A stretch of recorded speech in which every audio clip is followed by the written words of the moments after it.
Commuters duck and run for cover amid shots fired in Penn Station just after 7 on the platform between tracks 18 and 19. It was an attempted robbery on one of the platforms of the LIRR at Penn Station, and the victim, an off-duty NYPD officer, fought back and ended up firing her gun, shooting the suspect once in the arm and once in the abdomen. Commuters waiting for that same train shaken up. You have to make a decision in a split second, and they're going to get judged either way. I feel for their livelihood, I feel for their families, and I feel for them on a day-to-day basis. I do. Gets a little dicey here, I feel, yes. Police sources tell us the suspect is a 32-year-old man with a lengthy criminal history. He's been arrested at least 5 times, the most recent time being August 8th for an assault in Crown Heights.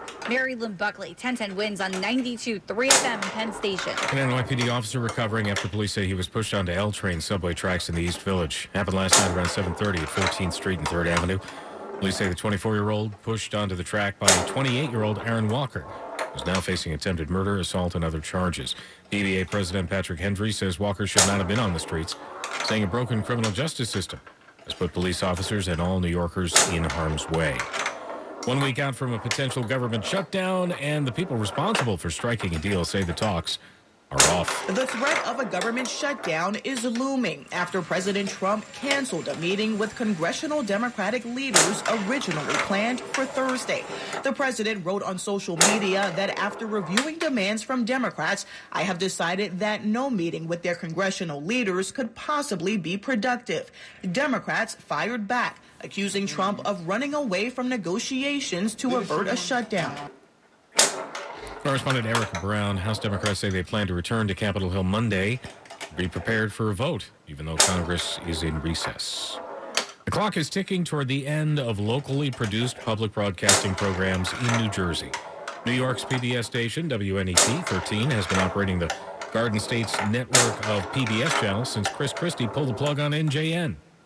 Now, Channel 13 says the massive Republican cuts to public broadcasting have made it impossible to continue to produce NJPBS programming. The money's not there, so they're leaving it behind and their contract is up next year. That means if no other operation comes forward to fund NJPBS, plug will be pulled next summer. 13 PBS programming will still be available in North and Central Jersey. South Jersey viewers will still be able to watch Philadelphia's PBS station, but the Jersey-centric programming, including a nightly newscast produced in Newark, will be canceled. Jimmy Kimmel's monologue last night, already the most viewed YouTube video of the year, over 15 million views in under 24 hours. But one of the station groups that owns ABC stations is doubling down on keeping them off. While Jimmy Kimmel is back on his ABC late night show, this show is not important. What is important is that we get to live in a country that allows us to have a show like this. It's still not on everywhere. And in a new statement, Nexstar says it will keep preempting the show on its ABC stations, extending a blackout that began last week. The company says it will continue to evaluate the status of the show and is, quote, engaged in productive discussions with execs at Disney.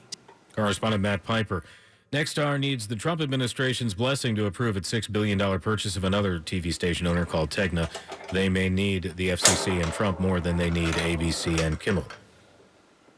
71 degrees, cloudy.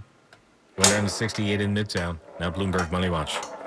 Blowout sales of newly constructed homes last month unexpectedly surging more than 20% higher. That's thanks to mortgage rates edging lower and builders cutting prices and making financing deals to offload a rising inventory of homes. With that, the Dow lost 172, the Nasdaq was down 76, and the S&P today down 19. And just in time for the holidays, Victoria's Secret launching a new home fragrance line. Candles, room sprays, liquid hand soaps, and more. One of the scents is called Whipped Dream. I'm Tom Busby. Bloomberg Money Watch on 1010 Wins at 92.3 FM. 1010 Wins. Clear and concise. It's the first thing I turn on when I wake up. I love that it's local. 1010 Wins. All news all the time. On 92.3 FM. It's the most exciting time of the year. Postseason baseball in the Bronx. 2025 postseason tickets are on sale now. And this is your chance to be a part of the postseason excitement at Yankee Stadium. Hurry up and visit Yankees.com/postseason so you can have a chance to lock in the best seating locations. Again, log on to Yankees.com/postseason or call 212-YANKEES to learn more about all the ways you can be at Yankee Stadium for some postseason baseball. That's Yankees.com/postseason. Wins News Time, 11:30.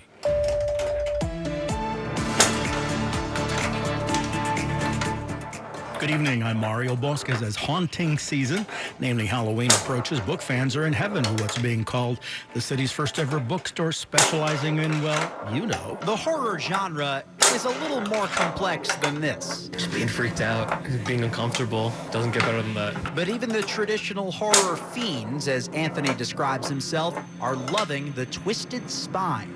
Co-owner Jason Mello wanted to make the space welcoming to all. We went for a dark academia gothic atmosphere. We wanted it to be a place where people can come in and regardless of your tolerance for horror or your experience in the genre, you're not scared to come in. The books are flying off the shelves in the first 2 weeks. This is also a cafe, and they're planning horror movie nights, too. Mac Rosenberg, 1010 Wins on 92.3 FM. Wednesday time, 11:31. Let's get you where you need to go with Kelly Dillon. We have bumper-to-bumper delays in Brooklyn on the westbound BQE at Atlantic Ave. A stalled car now takes out 2 lanes. Traffic is right back to Cadman Plaza. The eastbound LIE in Queens. Stop and go near Casino Boulevard. Construction work plus a stalled car here now. The Van Wyck stop and go both ways into Hillside Avenue. 2 lanes of road work in either direction now here. In Midtown, slow on the northbound FDR into the 90s as road work sets up. The west side looking fine. Here's what you need to know about the bridges and tunnels. The Bronx-bound Throgs Neck at a standstill. 2 lanes of road work mid-span tonight, so much better across the Whitestone. Brooklyn Battery Tunnel. Construction is setting up. Looks like one tube closed, the other taking 2-way traffic. Very busy now heading into Brooklyn. Kelly Dillon, 1010 Wins at 92.3 FM. Let's get a check of the AccuWeather forecast with meteorologist Brian Thompson. There will be a lot of clouds around tonight. We will see more numerous showers, perhaps even a thunderstorm. Tonight's low around 68, a pretty humid night for late September, and it will remain quite humid tomorrow with a mostly cloudy sky. There will be a couple more showers and thunderstorms, and any downpour or thunderstorm could bring some gusty winds tomorrow. Well, the high around 75. Maybe an early shower storm tomorrow night. Otherwise, rather cloudy and muggy, low 69. Warms up Friday as we'll see a little more sunshine. It will be a humid day with just a spotty shower. Most of the day, though, dry. High Friday, 80. Saturday looks like the better of the 2 weekend days with clouds and some sun. A little less humidity. High 77. So more clouds, maybe a couple of showers by Sunday. I'm AccuWeather meteorologist Brian Thompson on New York's weather station. 1010 Wins on 92.3 FM. Deadly gunfire with a rifle at an ICE enforcement location in Dallas. Another wounded before the gunman took his own life. Acting Director of ICE, Todd Lyons, also they're telling of a chilling message found on a bullet. The shooter fired indiscriminately into vehicles. The detainees were in the vehicle at the time. They weren't outside. There was no way you could know detainees were in there. There were also officers from other agencies, other federal partners assisting us. 3 detainees were hit. 1, unfortunately, was killed. Through a translator, a witness named Myra describes the scene. There were about 20 gunshots. At first, it seemed like they were shooting at something. And then again. And then after, it sounded like there was an exchange of gunfire. Investigators say that gunfire apparently came from a nearby roof. 2 other detainees wounded. The suspect, identified as Joshua John, 29. FBI head Kash Patel released a social media image showing, he says, a bullet found at the scene with the words anti-ICE written on it. The Pokemon Company pushing back against claims it was involved in the Department of Homeland Security's ICE raid video, in which Pokemon theme song footage was used, telling Variety in a statement, our company was not involved in the creation or distribution of this content, and permission was not granted for the use of our intellectual property. People cheering and counting in Spanish as one by one trapped miners were rescued in Colombia in the town of Segovia. 23 miners in all, trapped for 2 days, all rescued in the collapsed gold mine. Multiple reports are saying that the president's handpicked U.S. attorney in Virginia will ask a grand jury to return an indictment against former FBI Director James Comey in the matter of days. We're learning, of course, that Lindsay Halligan, the U.S. attorney, the new U.S. attorney that President Trump installed there after he fired the other U.S. attorney who was investigating Tish James, she will likely in the coming days go to a grand jury to ask a grand jury to return an indictment of James Comey. Now, this stems from allegations that he allegedly lied to Congress in testimony he gave in 2020. Catherine Falter's on the story.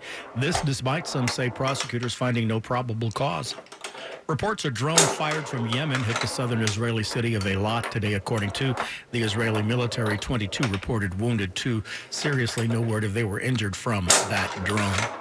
A new presidential walk of fame unveiled at the White House. The shade on the walk, not from the trees, as you're about to find out. The White House shared a video on social media of the West Wing colonnade, which now features a wall of portraits of every U.S. president, except one. In the spot where former President Biden's picture would be, there's a photo of the notorious auto pen instead. President Trump shared his plan earlier this month in an interview with the Daily Caller, telling them, quote, "This is going to be very controversial." Stacey Lynn on the story.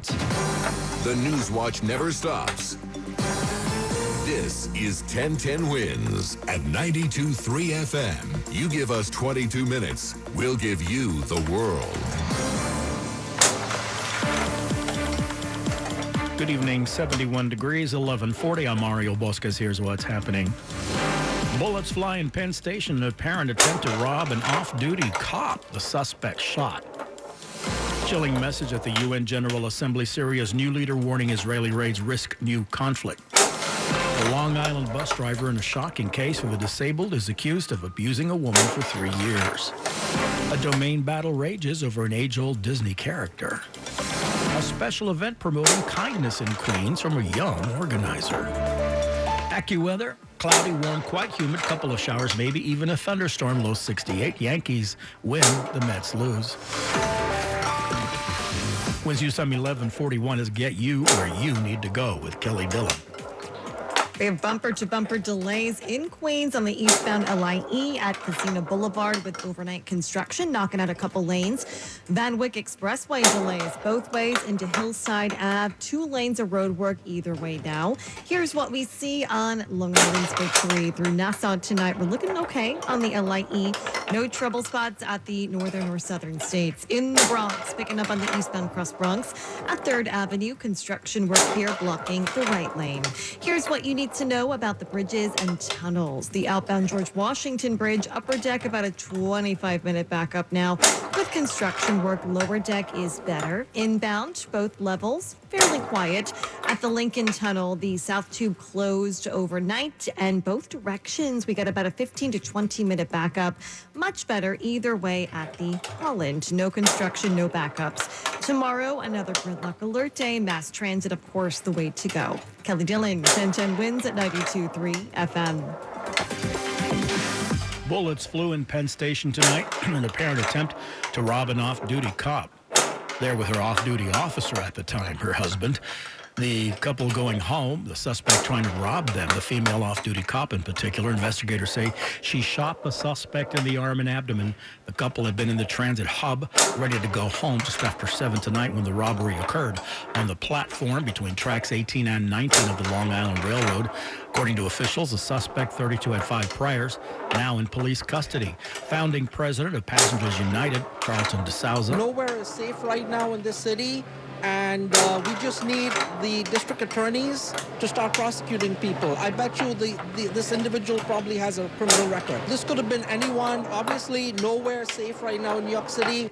Neither of the couple was said to have been injured. The suspect hospitalized, expected to survive. Deadly tragedy on the streets of the city for tourists visiting from Germany, sources say. Police confirm it was a hit and run. 1 person now in custody. The tourist said to have been from Germany. The woman pronounced dead on arrival, 50. The man, 55, Bellevue, hospitalization stable. Witnesses from the scene tell us that they were, in fact, a married couple.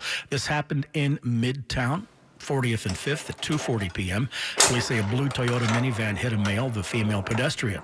Police say the suspected driver was taken into custody eventually. At 8th Avenue, West 38th Street, the investigation is ongoing. A chilling message at the UN General Assembly. Syria's new leader warning Israeli raids risk new conflict and promised accountability. He talked about the new Syria that was being created with an emphasis on justice, on creating a commission for transitional justice, a commission for the missing, the fact that elections would be held. He said there would be an attempt to deal with sectarian violence. He said UN fact-finding missions had been given access to the country. Orla Guerin reporting from Damascus. Also today, Russia's war in Ukraine, a major topic for the leaders to talk about. President Zelensky of Ukraine petitioning the international community for more support. The 21st century isn't much different from the past. If a nation wants peace, it still has to work on weapons. It's sick. But that's the reality. Not international law, not cooperation. Weapons decide who survives. Accusing the Russian president of being afraid to meet with him in a one-on-one. The judge in the Luigi Mangione CEO shooting case says in an order that at least 2 senior Justice Department officials likely violated court rules about the conduct of prosecutors, reposting comments the president made about Mangione on Fox News, calling him a pure assassin.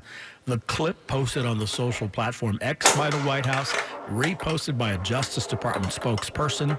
The post later deleted, but later reposted by an Associate Deputy Attorney General. The judge saying further violations may result in sanctions. No comment from the Justice Department. A grief-stricken mother of a teen killed, shot in the head on his way to school in Queens and Cambria Heights is speaking out. The gunfire in the parking lot of a fast food shop Monday, succumbing to his injuries. The family announcing the passing in front of Cohen's Children's Hospital today. Vilene Griffith, mother of Sanjay Samuel, who died at 13. Sanjay was the most joyful son I had. My heart is overwhelmed with grief for my Sanjay. Investigators believe he was an intended target. The search for a suspect, a motive does go on, no arrest yet. Legal efforts continue in the Sean Diddy Combs case at issue. Time served or time behind bars. The judge has received dozens of letters on behalf of Sean Diddy Combs. His mother, attending the trial every day, asked for a short sentence so he can return to his family. His lawyers submitted lengthy court papers arguing for a 14-month term, in essence, time served. They say Combs made the most of his time in what they described as one of the most notorious prisons in the country, rehabbing and helping other inmates. Prosecutors have indicated they want a sentence of 5 years on the prostitution counts. Combs was acquitted of racketeering and sex trafficking charges. He was never released on bail. He's set to be sentenced next month. Wednesday news time 11:51 is Get You Where You Need to Go with Kelly Dillon.